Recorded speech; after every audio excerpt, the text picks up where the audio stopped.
बिस्मिल्लाहिर्रहमानिर्रहीम। अस्सलामु अलैकुम डियर स्टूडेंट्स। उम्मीद करता हूँ बेटा आप सब खैर ऑफिस से हैं। आपको ऑपरेशन सर्च की क्लास में वेलकम। लास्टली हमने इंटीजर प्रोग्रामिंग प्रॉब्लम जो है इनके ऊपर डिस्कशन की थी और मैंने जो प्रॉब्लम एक डिस्कस की उस इंटीजर प्रोग्रामिंग प्रॉब्लम को हमने कटिंग प्लेन एल्गोरिदम या गमोरियन जो कट एल्गोरिदम मेथड है उसके जरिए सॉल्व करना सीखा था। अब इसमें कुछ थोड़ी सी स्टूडेंट्स की तरफ से प्रॉब्लम मुझे देखने को मिली कि उनसे गमोरियन जो कांस्टेंट हम मालूम करते हैं या फ्रैक्शनल कट जो है वो किस तरीके से मालूम करते हैं। इसके ऊपर कुछ स्टूडेंट्स ने कहा कि हमें समझ नहीं आ रही, तो मैं यहाँ पर आपके साथ एक शॉर्ट ट्रिक शेयर कर रहा हूँ, ठीक है, जो कि बहुत स्टूडेंट फ्रेंडली है। ठीक है, इस शॉर्ट ट्रिक की मदद से आप विद इन मिनट्स जो है वो दिए हुए जो आपकी सोर्स रो है उसका फ्रैक्शनल कट आप मालूम कर सकते हैं। इसके बाद मैं जो इसका मेन कॉन्सेप्ट है, ठीक है, जो समझ रहे हैं कि आप एज अ टीचर वर्जियन है, ठीक है, एज बीइंग अ टीचर अगर मैं या एक बुक का जो स्टाइल है जिस तरह बुक में ऑथर राइटर लिखता है, ठीक है, वो क्या है वो भी मैं आपके साथ शेयर करूंगा। तो पहले देखते हैं कि एज अ स्टूडेंट आप अपने एग्जाम में इस चीज़ को कैसे सॉल्व करेंगे। ठीक है, कुछ मेरा गला ठीक नहीं है दवाई बुखार की वजह से, तो आपसे रिक्वेस्ट है कि दुआ भी कीजिएगा। ठीक है, अच्छा, तो ये शॉर्टकट मेथड आपका सिंपल ही है। अब इसमें मैं जो चीज़ शुरू करने लगा हूँ वो ये है कि मैंने यहाँ पर कुछ सोर्स रोज लिखी हैं, ठीक है, रैंडमली मैंने मुख्तलिफ टेबल से उठाई हैं, सही है। अब इसके लिए सबसे पहले आपको ये पता होना चाहिए कि सोर्स रो कहते किसे हैं, ठीक है, ये इसके पीछे क्या चीज़ थी वो अपना पहला लेक्चर आप देख सकते हैं। सोर्स रो असल में हमारा टारगेट ये था कि हम इंटीजर प्रोग्रामिंग प्रॉब्लम सॉल्व कर रहे हैं और हमारी जो प्रोग्रामिंग प्रॉब्लम में जो ऑप्टिमल सोल्यूशन हमने मालूम किया हुआ है, अगर उस ऑप्टिमल सोल्यूशन का जो आंसर निकला है वो अगर तो इंटीजर है तो फिर तो आपका प्रॉब्लम खत्म हो गई। लेकिन अगर आपने जो प्रॉब्लम सॉल्व की है लीनियर प्रोग्रामिंग प्रॉब्लम उसमें आंसर इंटीजर नहीं आया तो फिर आप जानते हैं वहां पर फिर हमें सोर्स रो निकालते हैं। मतलब जिस बेसिक वेरिएबल के सामने आप जानते हैं आपका लिखा होता है आंसर नॉन इंटीजर, ठीक है, तो वो वाली जो रो है उसे आप सोर्स रो बोलते हैं। ठीक है, तो आप सपोज कर लें मेरे पास ये कुछ सोर्स रो है और मैं इन सोर्स रो की मदद से हर रो का लेवल फ्रैक्शनल कट या गोमोरी जो कट है वो मालूम करना चाह रहा हूं। तो पहले हम डिस्कस करते हैं पहली रो को। तो बेटा शॉर्ट ट्रिक सिंपल सा है, मैं आपको बताने लगा हूं। इसमें सिंपल आपने ये करना है कि आपने ये लिखना है कि इस जो सोर्स रो में कोएफिशिएंट्स आ रहे हैं उन कोएफिशिएंट्स का फ्रैक्शनल पार्ट मालूम करना है आपने, बस इतना काम करना है। आप लिखेंगे, पहले मैं 1 को सॉल्व कर रहा हूं। We find fractional part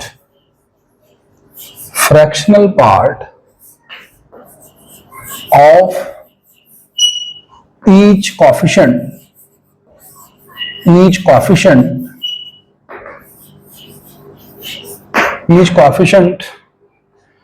in the or each coefficient of variable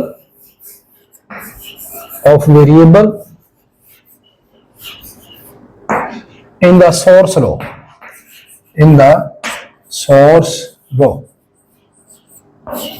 तो ये आपने काम करना सबसे पहले। ठीक है, मैं देख लूंगा ये सही उसमें आ रहा है या नहीं। अच्छा जी, ठीक है। तो जैसे कि यहाँ पर मेरी पहली रो है, तो पहली रो में जो पहला वेरिएबल x1 है इसके साथ कोएफिशिएंट कितना है 1 लिखा हुआ है। देखिए यहाँ पर जो होल नंबर है ना, होल नंबर आपका, ठीक है, तो उसका जो फ्रैक्शनल कट है वो तो होगा 0। ठीक है, फ्रैक्शनल पार्ट किसे बोलते हैं? जो पॉइंट के बाद डिजिट्स के बाद नंबर शो हो रहे होते हैं वो आपके फ्रैक्शनल पार्ट या डेसिमल पार्ट आप उसे बोलते हैं। ठीक है, तो इसका फ्रैक्शनल पार्ट जो है 1 का, तो वो तो 1 ही है, उसको छोड़ दें। ये 0 है, 0 को तो वैसे छोड़ देंगे हम, ये खत्म हो जाएगा वेरिएबल। 1/3, अब 1/3 एक आपके पास प्रॉपर फ्रैक्शन है। प्रॉपर फ्रैक्शन का मतलब जिसका डिनोमिनेटर बड़ा हो। ठीक है, तो इसका फ्रैक्शनल पार्ट भी खुद ही है। अब इसका मतलब सिर्फ एक ही नंबर है जिसका फ्रैक्शनल पार्ट मुझे चाहिए, वो -2/3 है। इसका फ्रैक्शनल पार्ट आपने निकालना है और ये मेरे पास है 1/3 इसका, ये भी प्रॉपर फ्रैक्शन है, यानी ऊपर नंबर छोटा नीचे नंबर बड़ा, तो इसका फ्रैक्शनल पार्ट भी 1/3 एज इट इज रहेगा। सही है, तो मैं सिर्फ इसका फ्रैक्शनल पार्ट मालूम करूंगा -2/3 का। तो यहां पर आप लिखेंगे कि ये एक शॉर्ट ट्रिक आपका बड़ा अच्छा शॉर्ट ट्रिक है। ये देखिए -2/3 है ना आपके पास, तो हाँ, अब यहां पर आप कहेंगे कि सर ये भी तो प्रॉपर लग रही है, ऊपर छोटा नंबर है नीचे बड़ा, लेकिन ये नेगेटिव नहीं है ना। ये जो मैंने ट्रिक बताया ना, ऊपर नोमिनेटर छोटा और नीचे बड़ा, वो आपके पास पॉजिटिव फ्रैक्शन के लिए है, सबसे पहले याद रखिएगा आप। सही है, तो यहां पर आप -2 को रखेंगे अंदर, 3 को रखें बाहर, जिस तरह आम डिवीजन करते हैं। ठीक है, तो ये आपके पास आएगा 3 1 3, लेकिन आप क्या करते हैं जब डिवाइड करते हैं तो फिर बाद में माइनस करते हैं, तो माइनस करके तो रिमाइंडर जो आएगा वो -5 हो जाएगा। रिमाइंडर मुझे पॉजिटिव चाहिए, तो पॉजिटिव रिमाइंडर कैसे बनेगा, -1 से यहाँ मल्टीप्लाई करें, यहाँ आएगा -3। अब साइन चेंज कर देंगे जिस तरह अलजेब्रा में आप करते हैं, तो आंसर क्या बन गया बेटा, रिमाइंडर क्या आएगा +3 -2 1 आ जाएगा। ठीक है, अब देखो क्या आप इसको ऐसे लिख सकते हैं, आप क्या कहते हैं, आप लिखेंगे एज -2/3, ये मेरी थी फ्रैक्शन जिस पर डिवाइड करते हैं, आप जानते हैं उसे नीचे लिखते हैं, ये यहाँ नीचे आ गया, जो यहाँ डिनोमिनेटर होता है वो ऊपर चले जाता है, 1 आ गया ऊपर, और ये -1 इधर साइड पर आ जाएगा, -1 +3। अब आप इसको चेक करके देख लें कि क्या ये आपके पास ये इसका एलसीएम लेने के बाद ये चीज बनती है कि नहीं बनती, ये बनेगी आपके पास -1 + 1/3। ठीक है, तो इसका फ्रैक्शनल पार्ट कौन आ गया, 1/3 आ गया। सो fractional part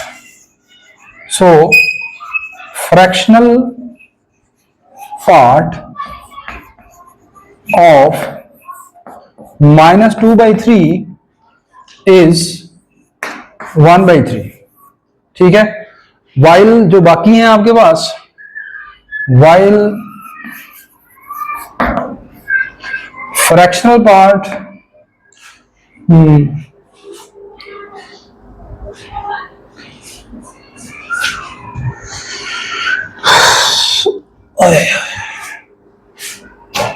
while fractional part of 1 is 0, 1 का फ्रैक्शनल पार्ट 0 है। कैसे है ये देखें ना, 1 को आप ऐसे ही लिखेंगे ना, 1.000, तो फ्रैक्शनल पार्ट कौन सा होगा, 0 हो गया।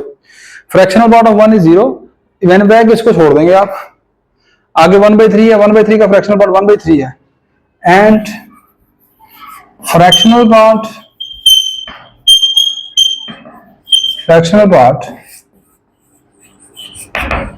of 1/3 is 1/3। उसकी वजह क्या है, देखो 1/3 को अगर आप डिवाइड करें ना तो आंसर आएगा 0.3333, अब तक हम चलता जाएगा, तो इसका फ्रैक्शनल पार्ट कौन होगा, 0.333।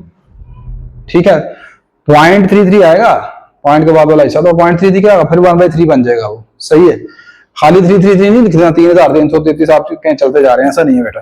ठीक है भाई जी, अब आपने क्या निकालना है, अब मैंने निकालना था इसका फ्रैक्शनल कट या गमोरियन कांस्टेंट अगर आपने मालूम करना होता है तो वो ये आ जाएगा, हेंस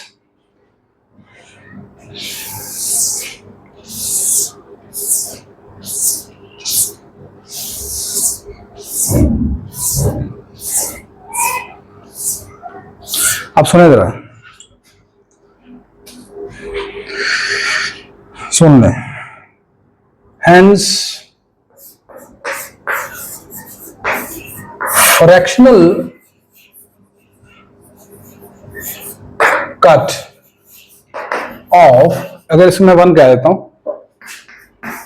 ऑफ 1 इज, अब इसका फ्रैक्शनल कट का जो शॉर्ट ट्रिक है वो ये है, हर कोएफिशिएंट, हर वेरिएबल के साथ आपने मल्टीप्लाई करना है इसके फ्रैक्शनल कट को, यानी इस तरह, अगर सपोज कर लें कि मैंने इसके फ्रैक्शनल कट को अपनी आसानी के लिए इस तरह ब्रैकेट में डिनोट कर दिया है।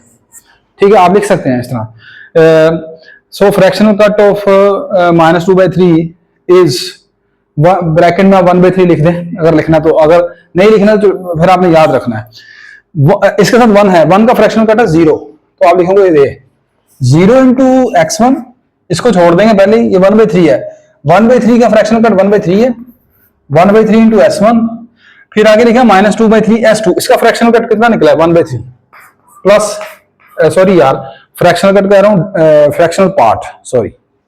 ठीक है ना, फ्रैक्शनल पार्ट 1/3s2। अब शॉर्ट ट्रिक में ये है कि ये हमेशा ग्रेटर देन इक्वल होगा 1/3। इधर कौन है 1/3, इसका फ्रैक्शनल कट 1/3 है, फ्रैक्शनल पार्ट, यार बार बार यही कह रहा हूं। ये आपके पास जो इनइक्वालिटी बनी है क्या बनेगी, ये 1/3s1 plus 1/3s2 greater than equal to 1/3। This is the fractional cut और गमोरियन कट आप कह लें। This is the fractional cut आपके पास निकला है, ठीक है। अब आप अगर ये सोच रहे हैं कि सर ये ग्रेटर देन इक्वल कहां से आ गया, ठीक है, क्यों आ गया इस तरह, वो मैं जब आपको थोड़ा सा इसका कॉन्सेप्चुअल वर्जन दूंगा तो फिर उसमें आपको मैं दिखाऊंगा ग्रेटर देन इक्वल टू 1/3 आएगा आपके पास, ठीक है। अच्छा, अब इसके बाद हमने फ्रैक्शनल कट मालूम कर लिया, आगे हमारे पास गमोरियन कांस्टेंट अपने मालूम करना होता है, ठीक है। तो गमोरियन कांस्टेंट कैसे मालूम करते हैं आप, सबसे पहले तो आप देखें ये सोल्व हो सकता है, इसको 3 से मल्टीप्लाई करवा दें दोनों तरफ, तो ये आएगा s1 plus s2 greater than equal to 1, ठीक है। अब चूंकि आपकी जो प्रॉब्लम है वो होगी मैक्सिमाइजेशन टाइप की प्रॉब्लम ज्यादातर, ठीक है, उसमें तमाम साइन ऑफ साइन जो होते हैं वो लेस देन इक्वल के होते हैं। तो यहां पर इसको लेस देन इक्वल साइन में कन्वर्ट करने के लिए क्या करेंगे, माइनस से मल्टीप्लाई करवा देंगे, minus s1 minus s2 less than और इक्वल टू -1, ठीक हो गया। अब उसके बाद आपने क्या करना है, आप जानते हैं कि इसमें लेस देन इक्वल साइन को अगर इसको आपने स्टैंडर्ड फॉर्म में बदलना है तो हम एक स्लैक वेरिएबल ऐड करेंगे। तो मैं यहां पर गमोरियन स्लैक वेरिएबल ऐड करूंगा, ठीक है। Let g be the Gomorian slack variable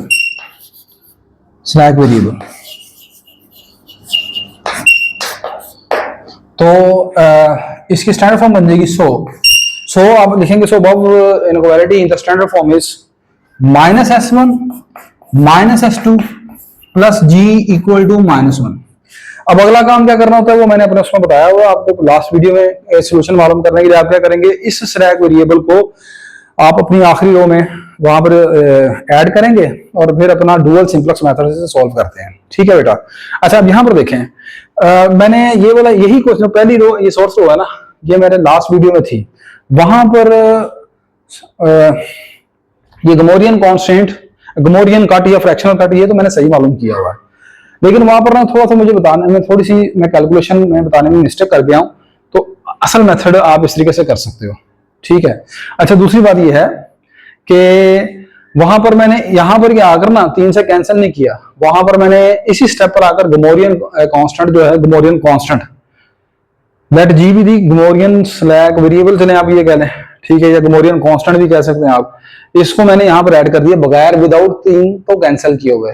आप 3 को कैंसिल करके आप ऐड कर लें, या इस तरह ऐड बगैर कटिंग किए ही 3 को कैंसिल किए बगैर आप ऐड कर लें, दोनों सूरतों में आंसर एक जैसा आएगा।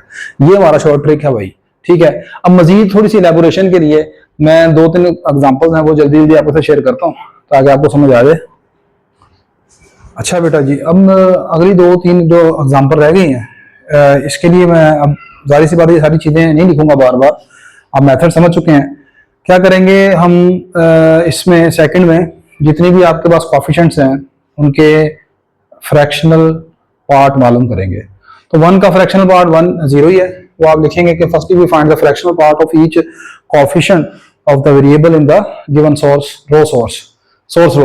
तो 1 का फ्रैक्शनल पार्ट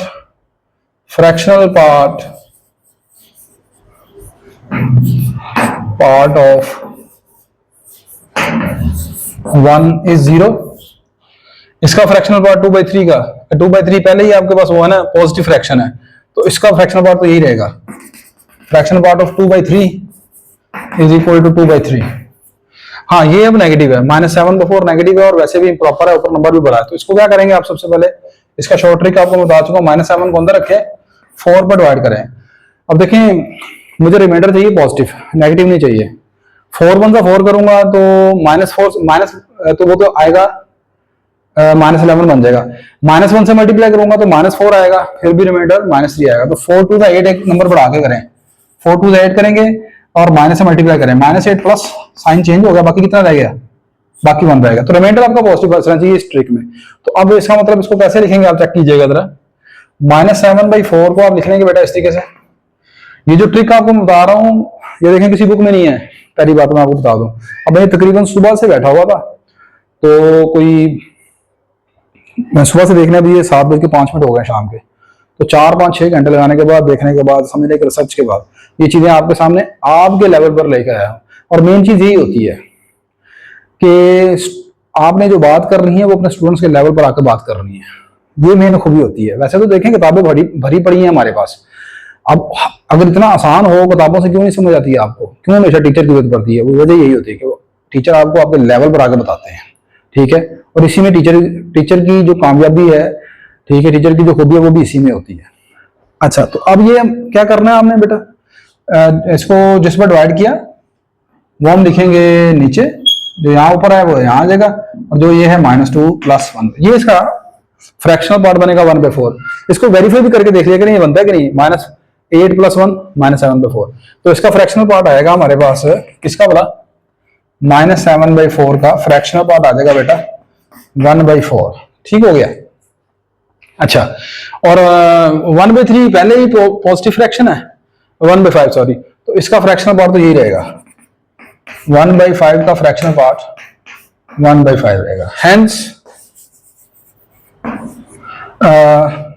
गोमोरियन कट या फ्रैक्शनल कट इज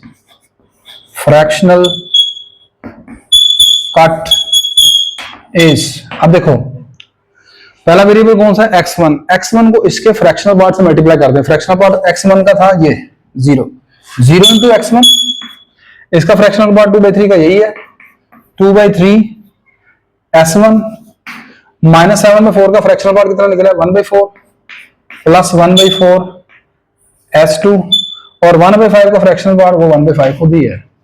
तो यहां से आपके पास ये बनेगी बेटा, और एक ग्रेटर देन इक्वल आना है ये, ठीक है ना, greater than equal 2/3 s1 + 1/4 s2 greater than equal to 1/5, ठीक है। तो आगे मजीद इसको आप सिंपलीफाई करना चाहें, 3 × 12, 60 से मल्टीप्लाई करवा दें, इसे 60 से मल्टीप्लाई करवा देंगे तो जो कैंसिल होगा वो कैंसिल करने के बाद आगे आपने नेगेटिव साइन से मल्टीप्लाई करवाना है, ठीक है। और नेगेटिव साइन से मल्टीप्लाई करवाने के बाद आप अपना वही गोमोरियन जो कांस्टेंट है वो ऐड करेंगे सिलेक्ट वेरिएबल के तौर पर, और गोमोरियन कांस्टेंट आंसर हो जाएगा। गोमोरियन कांस्टेंट कौन है, वो इक्वेशन आप जो नीचे लिख रहे हो, सही है ना। और ये कौन है, फ्रैक्शनल कट या गोमोरियन कट कल आ रहा है आपके पास, सही है।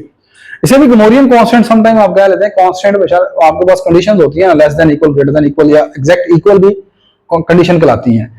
अच्छा, अब आपके पास है इसकी तीसरी एग्जांपल,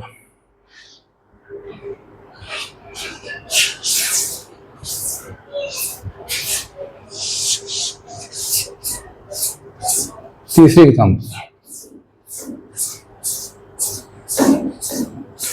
एग्जांपल में पहला नंबर है 2/5, पॉजिटिव फ्रैक्शन है, इसको छोड़ देंगे, -4/3। तो सबसे पहले आप लिखेंगे 2/5 का फ्रैक्शनल पार्ट तो वही है, 2/5 ही है। आगे मेरे पास है -4/3, -4/3 नेगेटिव फ्रैक्शन है, तो -4 को अंदर रखेंगे, 3 से मल्टीप्लाई करेंगे तो रिमाइंडर मुझे चाहिए पॉजिटिव, -1 से मल्टीप्लाई कर लूंगा तो तब भी नेगेटिव रहेगा, तो 3 × 6 करेंगे, 3 × 6 माइनस से -6, रिमाइंडर कितना बचेगा बेटा, 2 आ जाएगा आपके पास, ठीक है कि नहीं, +6 -4 2 आ जाएगा। अब जिसको ये लिखेंगे -4/3, जिस पर डिवाइड किया वो 3 यहाँ आएगा, जो नीचे है वो ऊपर चले जाएगा, ये वाला नंबर इधर आ जाएगा। तो अब चेक करके देख लो ये क्या आएगा बेटा, -6 × 4 -6 × 2 -4, तो इसका फ्रैक्शनल कट कितना बन जाएगा, 2 फ्रैक्शनल पार्ट यार 2/3, ठीक है। आगे आपके पास क्या है 5/2, ये भी इम्प्रॉपर फ्रैक्शन है, ऑल्दो ये पॉजिटिव है लेकिन है इम्प्रॉपर, ऊपर नंबर बड़ा है, तो इसको कन्वर्ट करना पड़ेगा आपको। 5 को अंदर रखा, 2 से डिवाइड किया, 2 × 2 = 4, रिमाइंडर 1 आ गया, ठीक हो गया। तो कैसे लिखेंगे इसको, 5/2 = जिस पर डिवाइड किया नीचे, जो नीचे वो ऊपर आ जाएगा और ये इधर आ जाएगा, 2 + 1/2, ये होल नंबर, ये 1/2 कौन है, फ्रैक्शनल पार्ट इसका। तो कौन सी फ्रैक्शन है ये, 5/2 है, 5/2 का फ्रैक्शनल पार्ट आ गया 1/2। लास्ट 7/3 का जो फ्रैक्शनल पार्ट निकलेगा, 7 को अंदर रखा, 3 को डिवाइड किया, 3 2 6, रिमाइंडर आ गया 1। फ्रैक्शनल पार्ट कौन आया, 1/3 आएगा, 2 प्लस 1/3, ठीक है, 3 2 6 और 1 7। हेंस फ्रैक्शनल कट और Gomorian cut is given by,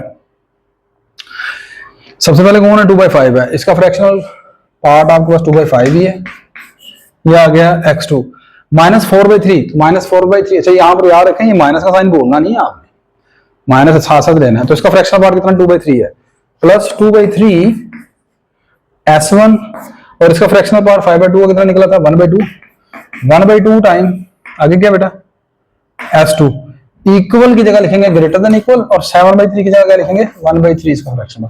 आगे आपने मजीद एलसीएम वगैरह लेना है तो एलसीएम लेकर फिर माइनस से मल्टीप्लाई करेंगे, फिर आप गमोरियन जो स्लैक वेरिएबल है जी, कैपिटल जी, वो आप ऐड कर लेंगे। लास्ट भी अच्छी एग्जांपल है,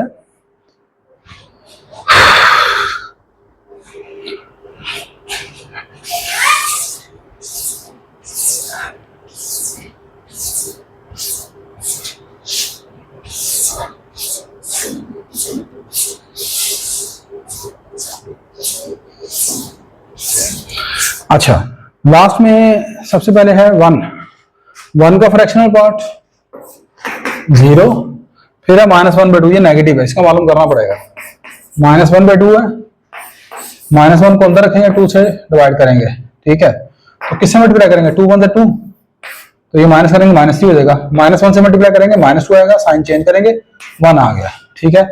तो कैसे लिखेंगे इसको, जिस पर डिवाइड किया नीचे, जो नीचे है वो ऊपर, और जो ये वाला इधर आ जाएगा, -1 प्लस 1/2, तो फ्रैक्शनल पार्ट कितना आया 1/2, तो इसका फ्रैक्शनल पार्ट पॉजिटिव 1/2 है। आगे कौन है जी, s2 के साथ क्वेश्चन 1 है, 1 का फ्रैक्शनल पार्ट कितना होता है बेटा 0 है, 7/2, 2 3 6, रिमाइंडर आया 1, तो फ्रैक्शनल पार्ट आ गया 1/2, 7/2 का फ्रैक्शनल पार्ट कितना आ गया 1/2 आ गया, ठीक है, खत्म होगी बात। कैसे लिखेंगे, पहले का तो फ्रैक्शनल पार्ट 0 है, वो x1 खत्म हो गया, ये रह गया -1/2 का फ्रैक्शनल पार्ट कितना है 1/2, s2 का फ्रैक्शनल पार्ट कितना है, वो भी 0 है, वो भी खत्म हो गया, ये इक्वल एक ही बचा वेरिएबल सेंटर वाला, और इक्वल की जगह लिखेंगे ग्रेटर देन इक्वल, 7/2 की जगह लिखेंगे 1/2, ठीक है।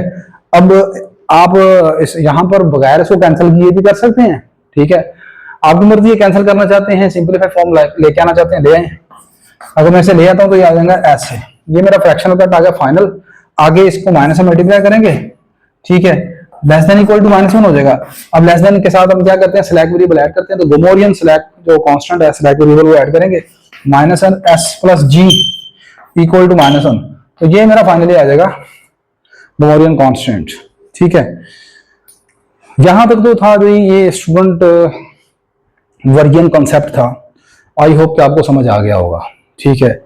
आगे जो मैं यहाँ पर डिस्कस करने लगा हूँ आपके साथ, वो क्या है भला, वो कॉन्सेप्चुअल है, कॉन्सेप्ट वर्जन है कि आप हमेशा ग्रेटर देन इक्वल देते आ रहे हैं, या एज अ टीचर अगर आप पढ़ाना चाह रहे हैं, आप एज अ टीचर देखना चाह रहे हैं इस चीज को, तो फिर कॉन्सेप्ट क्या है वो सुने।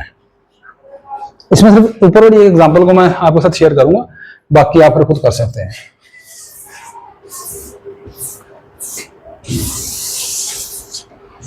असल में अब ये जो बुक में लिखा होता है, मैं वो वाला तरीकाकार आपके साथ शेयर करने लगा हूं, वो ये कहता है कि जी के हमने करना ये है कि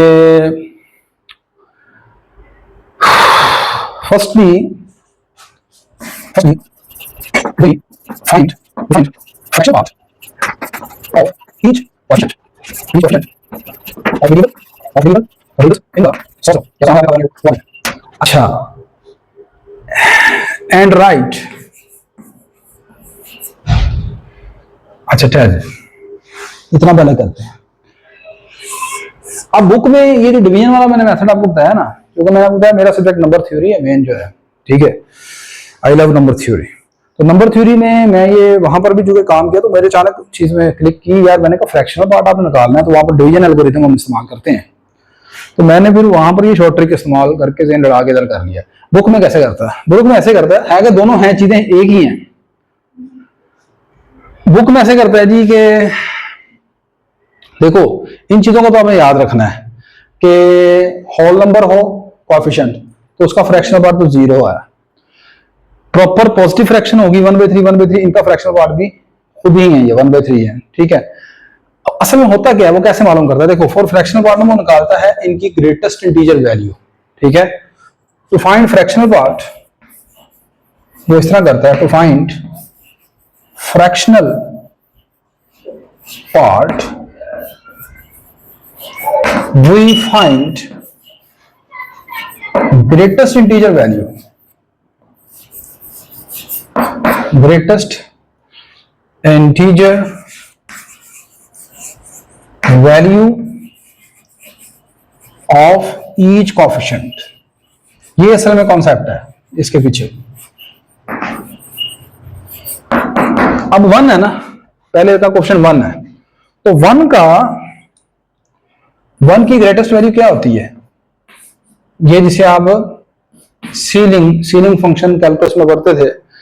ग्रेटेस्ट इंटीजर वैल्यू का मतलब है कि वो बड़े से बड़ा इंटीजर जो इसके करीब हो लेकिन इससे छोटा हो, बड़े से बड़ा इंटीजर इसके करीब हो लेकिन इससे छोटा हो।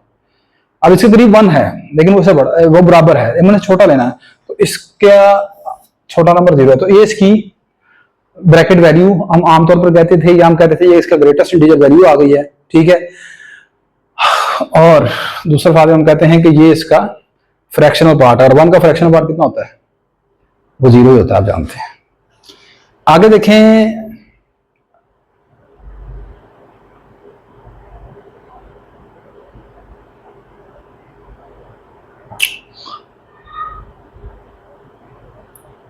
हाँ 1/3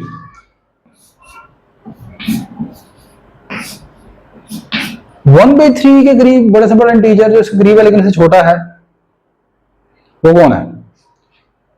ये 0.33 है ना, 1/3 होता है 0.33। बड़े से बड़ा इंटीजर इसके करीब है लेकिन इससे छोटा हो, कौन होगा? 0 होगा, तो इसकी वैल्यू 0 आ गई। -2/3 -2/3 की ग्रेटेस्ट इंटीजर वैल्यू, -2/3 असल में है -0.6667 अप्रोक्सीमेटली।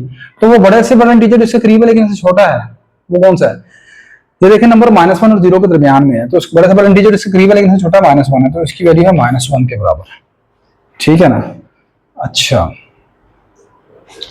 तो अब देखें ये क्या होगा, इधर 1/3 उसका मालूम हमने कर लिया है, तो ये बेटा जी आपके पास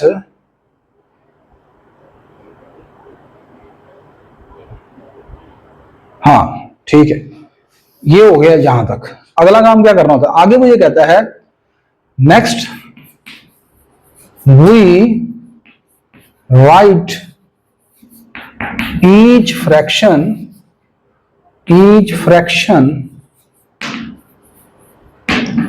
as a sum of integer and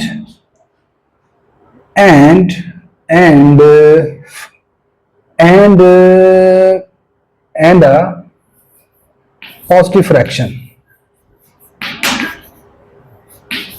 positive fractional part।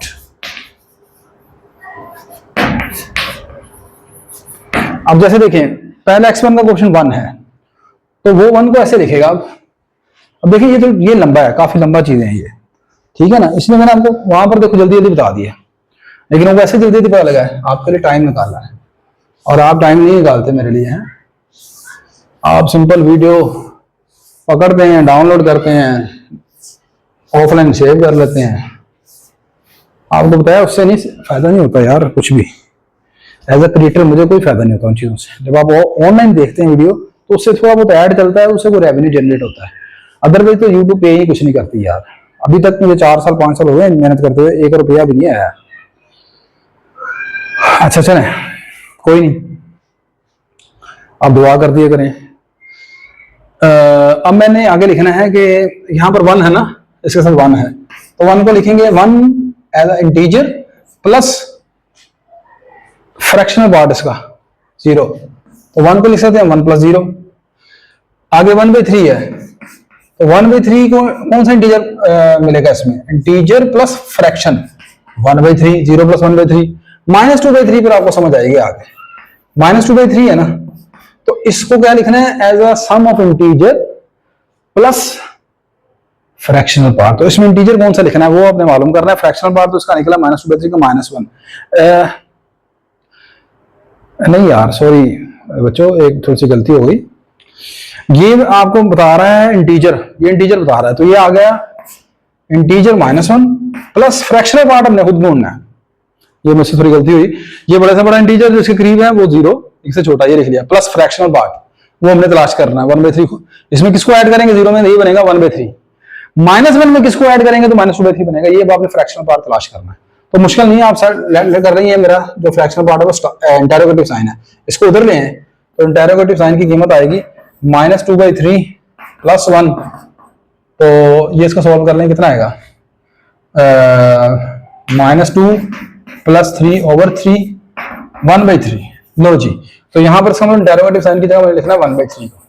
ये इसका फ्रैक्शनल पार्ट है। ये सॉरी गलती होगी मुझसे, हमने क्या करना है, सबसे पहले फ्रैक्शन को इसकी ग्रेटेस्ट इंटीजर वैल्यू मालूम कर रही है, greatest integer value sorry.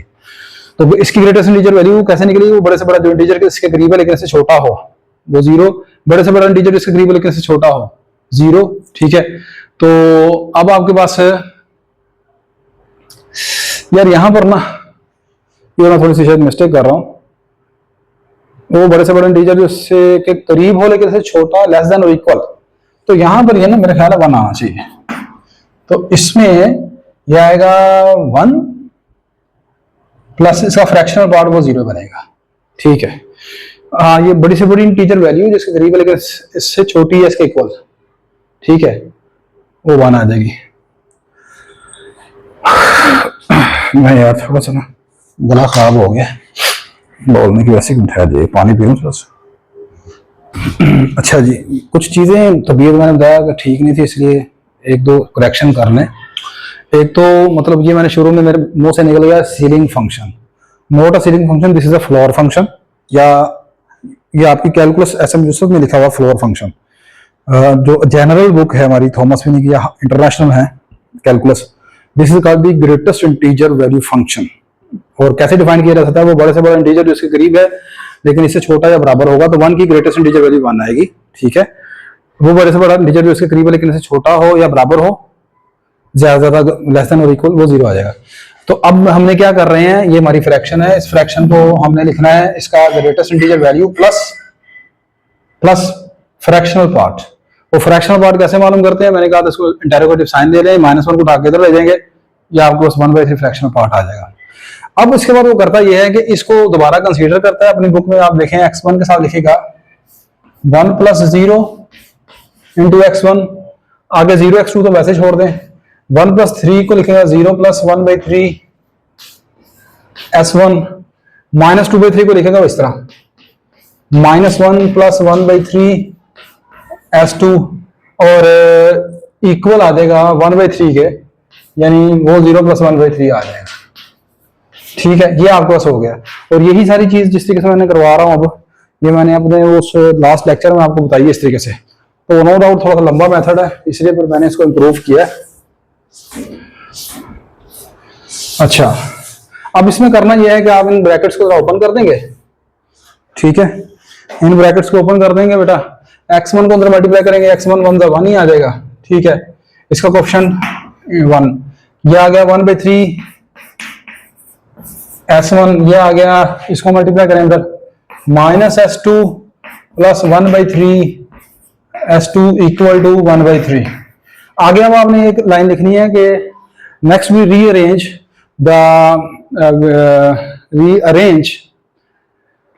the variable whose coefficients are integers to the right side, ठीक है। या शिफ्ट कर दें इनको, तो यहां पर x1 को और s2 को दूसरी तरफ शिफ्ट कर देंगे, तो इधर आ जाएगा 1/3 s1 + 1/3 s2 = 1/3 -x1 और -x1 और -s2 इधर आकर प्लस हो जाएगा, यानी कि इस तरह आ जाएगा। इसको मैं लिख लूंगा इस तरह, सॉरी यार,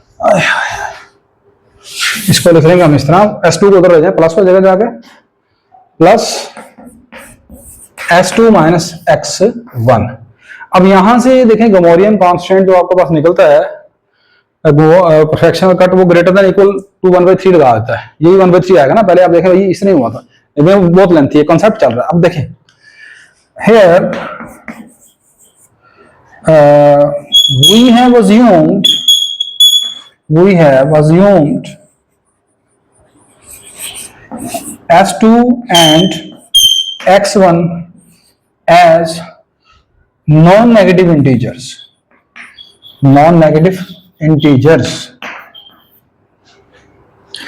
इन दोनों को हमने नॉन नेगेटिव इंटीजर्स सपोज किया। अब आप कहेंगे आपने कहां सपोज किया? एक्चुअली हम क्या कर रहे हैं, हम पीछे इंटीजर प्रोग्रामिंग प्रॉब्लम को सॉल्व कर रहे हैं, और इंटीजर प्रोग्रामिंग प्रॉब्लम में जो सोर्स रो होती है उसमें हम ये कब निकलती है सोर्स रो, जब हमारा लीनियर प्रोग्रामिंग प्रॉब्लम में ऑप्टिमल सॉल्यूशन निकल आता है ना। आप जब तक वो पहला लेक्चर नहीं देखेंगे आपको ये नहीं समझ आएगी चीज। लीनियर प्रोग्रामिंग प्रॉब्लम में आप जब ऑप्टिमल सॉल्यूशन मालूम कर लेते हैं तो वहां पर हम इंटीग्रल सॉल्यूशन मालूम करना चाह रहे थे, तो इंटीग्रल सॉल्यूशन भी कौन सा? Non negative, greater than equal to 0, ये कंडीशन उसने शुरू में लगाई हुई थी क्वेश्चन में। तो इसलिए फिर यहां पर ये दोनों होंगे नॉन नेगेटिव इंटीजर्स, ठीक है। अब ये नॉन नेगेटिव इंटीजर है तो मेरे भाई ये भी नॉन नेगेटिव है, ये भी नॉन नेगेटिव है, तो दोनों का डिफरेंस क्या होगा? वो भी नॉन नेगेटिव इंटीजर होगा। सो s2 minus x1 is an integer, और उस इंटीजर का नाम रख लेते हैं k। ये बिलोंग करेगा z से, ठीक है, ये इंटीजर से बिलोंग करेगा और होगा नॉन नेगेटिव। अब मुझे एक बात बताइएगा, इस वाले राइट साइड की मिनिमम वैल्यू कितनी हो सकती है? लीस्ट वैल्यू तो कितनी हो सकती है उसकी? अब उसकी लीस्ट वैल्यू कैसे पता चलेगी? देखो s2 तो आपने कहा है कि ये नॉन नेगेटिव इंटीजर यानी greater than equal to 0। s1 के मतलब क्या ख्याल है? s1 शुरू में कौन था क्वेश्चन में? स्लैक वेरिएबल होता है, और स्लैक वेरिएबल में हम क्या लेते हैं? Greater than equal to 0। As s1 is a slack variable, या इज आ या वाज, यानी ये स्लैक वेरिएबल था,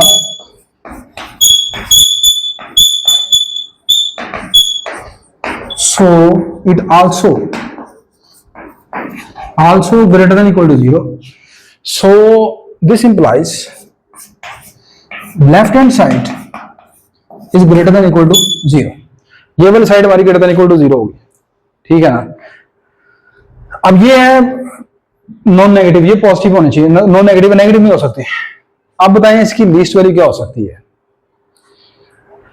ये दोनों इंटीजर हैं, इन दोनों का डिफरेंस इंटीजर है और नॉन नेगेटिव इंटीजर है, तो छोटे से छोटा नॉन नेगेटिव इंटीजर कौन सा है? नेगेटिव इंटीजर कौन सा होगा? -1।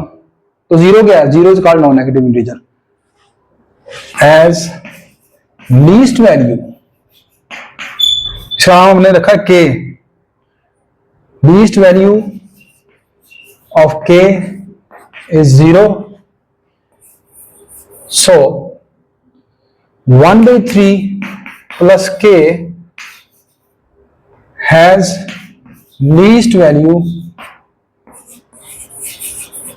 1/3। कम से कम इसकी वैल्यू 1/3 तो जरूर है 1/3, क्योंकि इसकी मिनिमम वैल्यू होगी 0। ये कौन है? k कौन है? k है s2 माइनस x। s2 कौन है? इंटीजर है। x1 कौन है? इंटीजर है। दोनों का difference non negative integer. Non negative integer कौन सा होगा? सबसे छोटा नॉन नेगेटिव इंटीजर 0 है, ठीक है। तो ये आपको बेटा अगर 0 है, k जो है वो 0 है, तो फिर मिनिमम जो है जो इसकी 1/3 अब इससे बड़ी बड़ी होंगी, तो बड़ी बड़ी के लिए कौन सा साइन लगाएंगे? लेस देन इक्वल या greater than equal? Greater than equal, ठीक है। सो फ्रैक्शनल कट इज, क्या निकलेगा fractional cut? Greater than equal to least value कितनी? 1/3। तो यही था ना आपके पास, 1/3 s1 plus 1/3 s2 greater than equal to 1/3। तो ये मेन कॉन्सेप्ट है इसका, ठीक है। तो इसी तरह बाकी भी आप कर सकते हैं, अगर आप कॉन्सेप्ट के साथ उस चीज को करना चाहें तो अब आप देख लेंगे ये फिर कॉन्सेप्ट के साथ कितना लंबा है, ठीक है।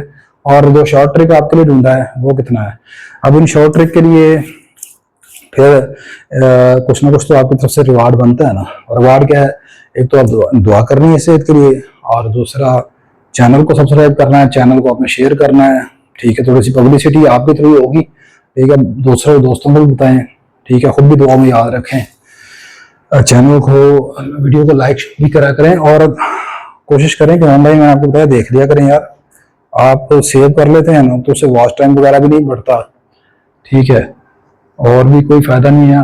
बाकी मैंने बताया कि एक सदका जारिया है, आप लोग दुआ कर देते हैं वो है, लेकिन कुछ थोड़ा सा चले अल्लाह पाक की तरफ से माली मुआवजा भी होना चाहिए, है कि नहीं। ठीक है बेटा, अल्लाह हाफिज जी। आगे नेक्स्ट हम एक प्रॉब्लम आपके साथ शेयर करेंगे, इंटीजर प्रोग्रामिंग प्रॉब्लम की, जिसमें दो या दो से ज्यादा अगर क्वेश्चन में गमोरियन कांस्टेंट आ जाए तो फिर कैसे करेंगे।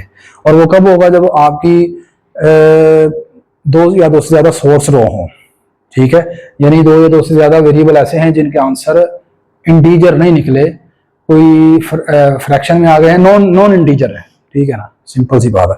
अल्लाह हाफिज।